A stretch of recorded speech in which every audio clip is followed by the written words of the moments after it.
یہ میری خوش قسمتی کہ میں حضور کا امت ہوں، ساری زندگی اس کا شکریہ ادا کرتا رہوں تو حق شکر ادا۔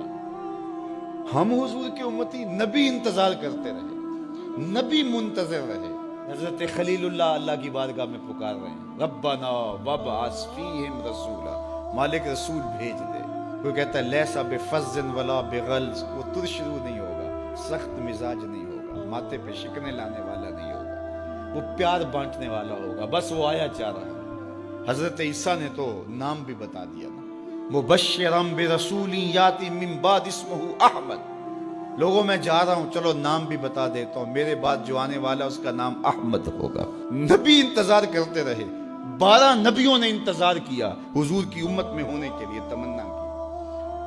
نستورہ راہب انتظار کرتا رہا، بحیرہ راہب انتظار کرتا رہا۔ شب ہجر کی سختیاں کوئی اس سے جا کے پوچھے، تیری راہ تکتے تکتے جسے صبح ہو گئی۔ زندگیاں گزار دی انہوں نے۔ سلمان فارسی کی کہانی سن لو، مجوسی کے بیٹے تھے، حق کی طلب میں نکلے، باپ نے گھر سے نکال دیا، ایک پادری کے پاس جا کے رکے، زندگی بھر اس کی نوکری کی۔ جب اس کا آخری وقت آیا، اس نے کہا میری تدفین کے بعد غموریہ چلے جانا، وہاں کا پادری خدا رسیدہ ہے، تجھے اس سے کچھ مل جائے گا۔ کہتے میں وہاں سے غموریہ آ گیا، پھر اس پادری کی ساری زندگی خدمت کی۔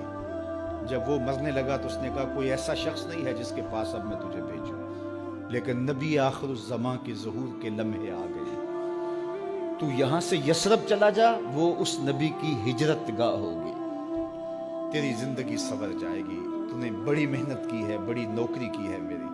کہتے میں نے اس کو کہا کہیں ایسا نہ ہو میں دھوکہ کھا جو مجھے کوئی نشانی بتا دے۔ اس نے کہا 3 نشانیاں، ایک صدقہ نہیں لے گا، دوسرا ہدیہ رد نہیں کرے گا، تیسرا 2 کندھوں کے درمیان مہر نبوت ہو۔ کہتے ہیں میں نے اس کی تدفین کی، یثرب کی جانب جاتے ہوئے ایک قافلے میں شامل ہو گیا، انہوں نے مجھے پکڑ کے اپنا غلام بنا لیا، لیکن میرے پہ مہربانی یہ کی کہ مجھے بیچا جا کے مدینے میں۔ ایک یہودی نے مجھے خرید لیا، میں اس کے باغ میں گوڈی کرتا تھا، کام کرتا تھا، کھجوریں توڑتا تھا، لیکن میں انتظار میں تھا کہ کبھی وہ نبی آخر الزماں آئے تو مجھے دید ہو، کبھی عرش پر، کبھی فرش پر، کبھی ان کے در، کبھی در بدر۔ غم عاشقی تیرا شکریہ، میں کہاں کہاں سے گزر گیا۔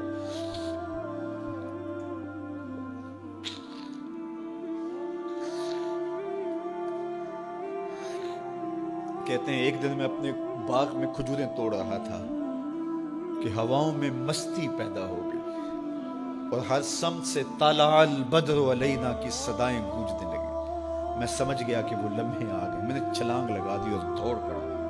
میرے آقا نے سمجھا شاید غلام بھاگ گیا، اس نے دوڑ کے مجھے پکڑ لیا۔ میں نے اس کو کہا کہ میں نوکر تیرا ہی ہوں، لیکن دل نوکر کسی اور کا ہے، میں بھاگوں گا نہیں، مجھے جانے دے۔ میں کچھ کھجوریں لے گیا تھا صدقے کی نیت سے، جا کے حضور کو پیش کی۔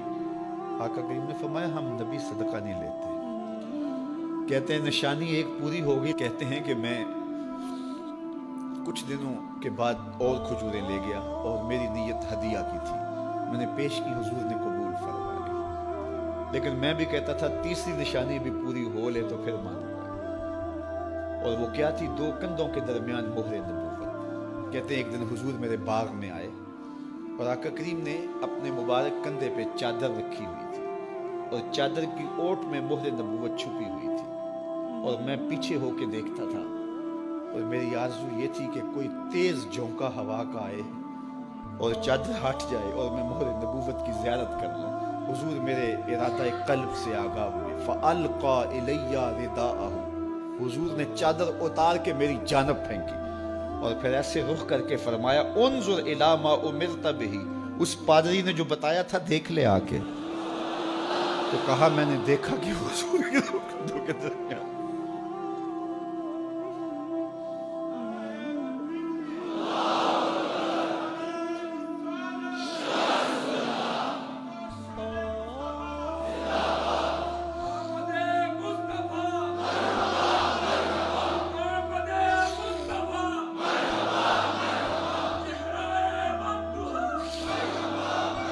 شب ہجر کی سختیاں کوئی اس سے جا کے پوچھے، تیری راہ تکتے تکتے جسے صبح ہو گئی۔ ہم نے تو کوئی انتظار نہیں کیا نا، ہم نے تو کوئی دکھ نہیں سہا، ہم سوئے تھے مقدر جاگ اٹھے، ہمارے والد مسجد سے مولوی صاحب کو بلا لائے، انہوں نے کان میں آ کے کہا مبارک ہو تو حضور کا نوکر بن کے آ رہا۔ میرے والد گرامی ایک شعر جھوم کے پڑھا کرتے تھے، محمد جانے جانا ہے پیغمبر ہو تو ایسا ہو، رسولوں کی بشارت سے مبشر ہو تو ایسا ہو، امر توقیر کا سب کو موکر ہو تو ایسا ہو، کیا ہم کو غلام ان کا مقدر ہو تو ایسا ہو۔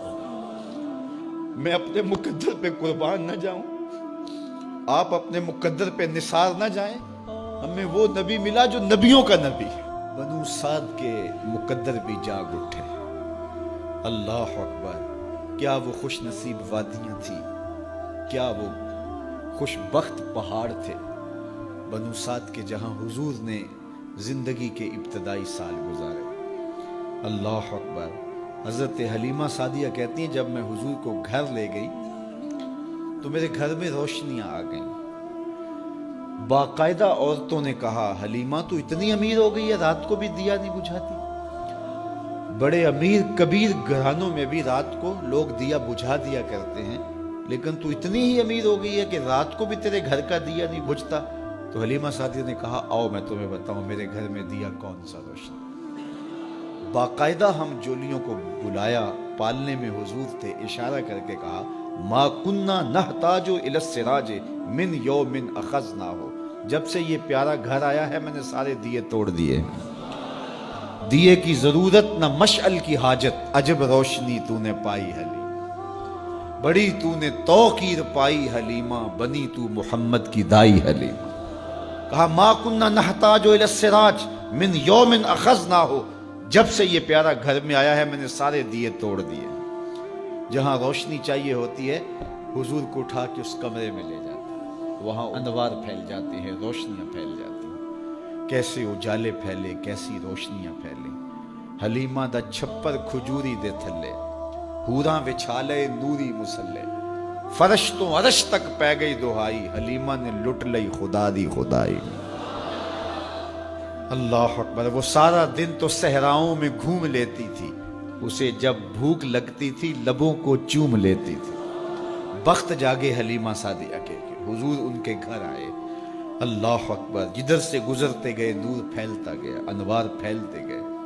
حضرت سیدہ طیبہ طاہرہ حضرت عائشہ سلام اللہ علیہا فرماتی ہیں کہ میں کچھ سی رہی تھی کہ میرے ہاتھ سے سوئی گر گئی۔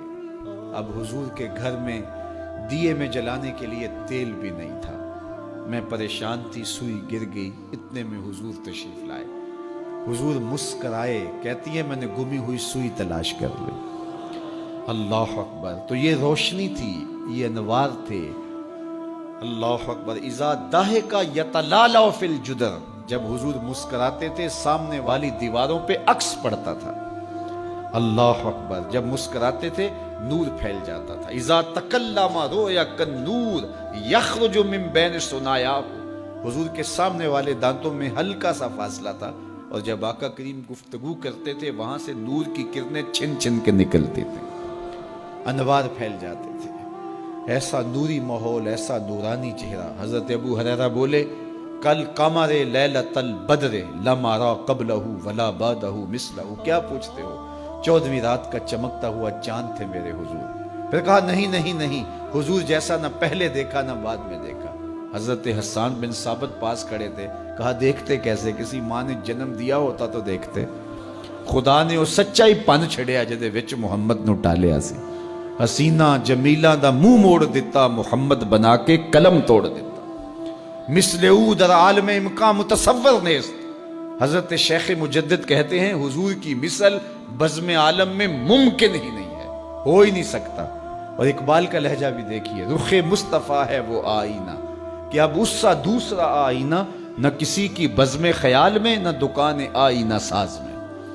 تو وہ پیکر تراشا، وہ پیکر تراشا، مکھ چند بدرشا شانی ہے، متھے چمک دی لاٹ نورانی ہے، کالی زلف تیک مستانی ہے، مخمور رکھی ہن مد بھری، کیسا جمال دیا، کیسا حسن دیا۔ اچھا بریلی کے امام سے بھی پوچھ لیجئے، اللہ اکبر۔ بل بل نے گل ان کو کہا، کمری نے سروے جاں فضا، بلبل کی منتہائے پرواز تو یہی ہے نا، کسی کو پھول کہہ دے. بلبل نے گل ان کو کہا، کمری نے سروے جاں فضا، حیرت نے جھنجھلا کر کہا یہ بھی نہیں وہ بھی نہیں.